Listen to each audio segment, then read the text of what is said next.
Pivoting back to the midterms now, in several states, LGBTQ+, particularly trans-related issues, have become polarizing and divisive election concerns. But being LGBTQ+ is not new. In fact, on one of the most sought-after beaches in the world stands an ancient tribute to a group of renowned gender-fluid healers known as māhū. We traveled to Hawaii to see how the country's youngest state is reacquainting itself with some of its oldest traditions. Here's ABC's Kyra Phillips. Māhū is basically the sunset. We connect night and day.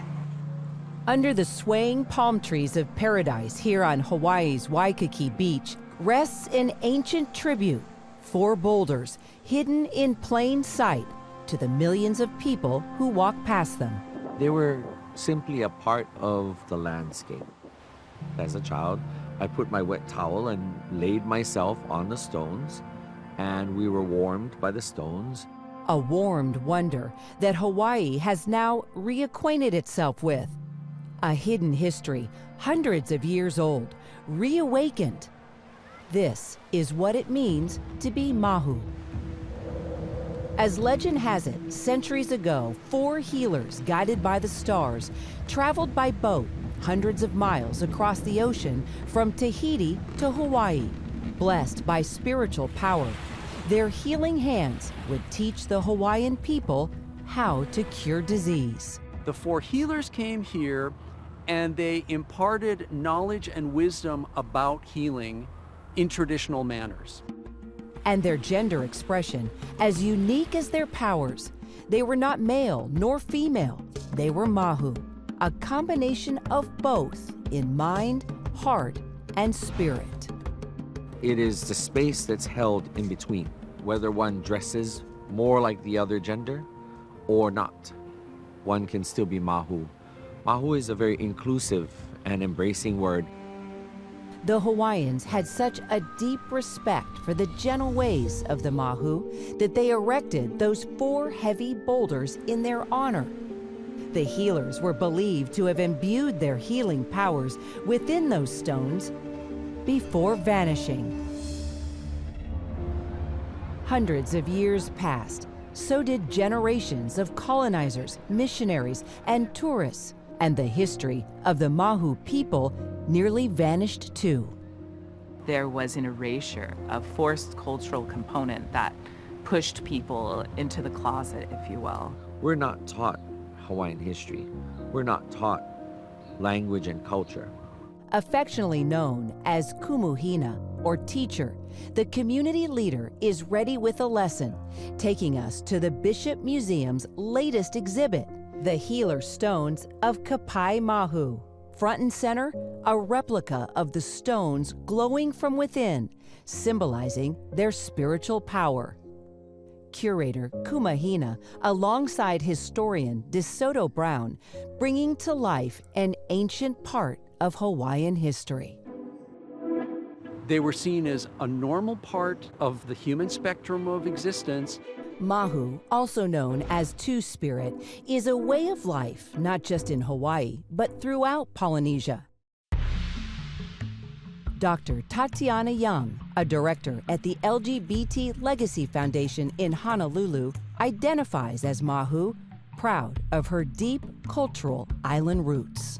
You can see throughout indigenous cultures around the world, but especially in the Asia-Pacific region, a really important reverence for this third space. And in some cases, Māhū individuals are also transgender. These 4 stones represent what we would say are transgendered people who were not hated, but were praised. But as Hawaii grew and tourism flourished, in 1941, a bowling alley was built, bearing this sacred site, along with that prior praise for transgender people. But the 60s would unearth a new era. Māhū found refuge as performers at the Glade Club in Honolulu. The Glade nightclub was particularly important because a transgendered person usually doesn't have a lot of places to go in society to get a job. Back then, it was illegal to dress as the opposite sex, so Māhū entertainers were forced to wear buttons saying, "I am a boy," just to avoid being arrested.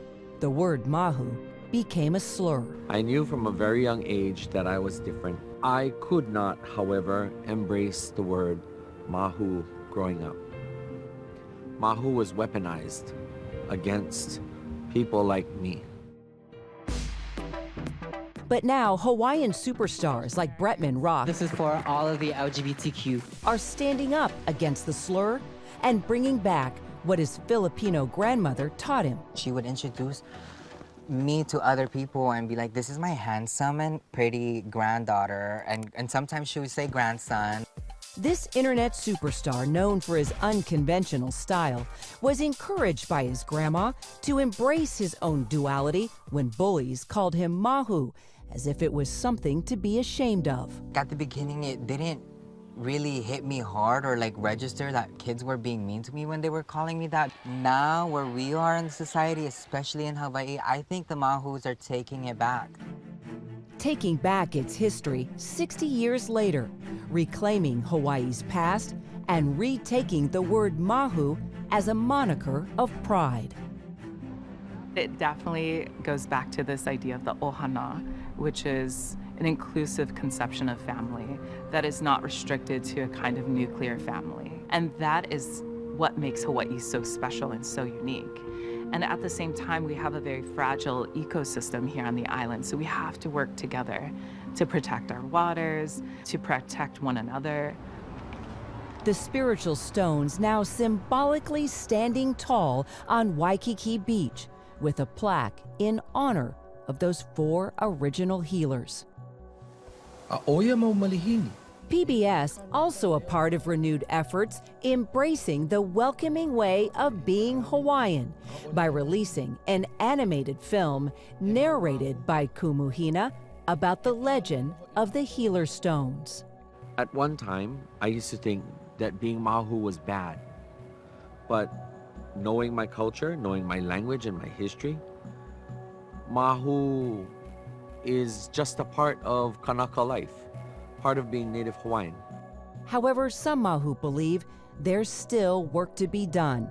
Nowhere on the plaque is there a mention of the healers being māhū. It's been covered up. Doing this exhibit is one way of bringing that true story back to impart it to people so people know that's what these rocks commemorate. We visit the stones ourselves. 2 leis hang from the protective gate. Not hard to feel the magic, nor the message of māhū. There's a role for everyone to fulfill in this lifetime. And I challenge all of the young people who may be māhū to simply find out exactly what is the magnitude and capacity that they have for greatness by fulfilling the call to duty of being māhū. Hi everyone, George Stephanopoulos here. Thanks for checking out the ABC News YouTube channel. If you'd like to get more videos, show highlights, and watch live event coverage, click on the right over here to subscribe to our channel, and don't forget to download the ABC News app for breaking news alerts. Thanks for watching.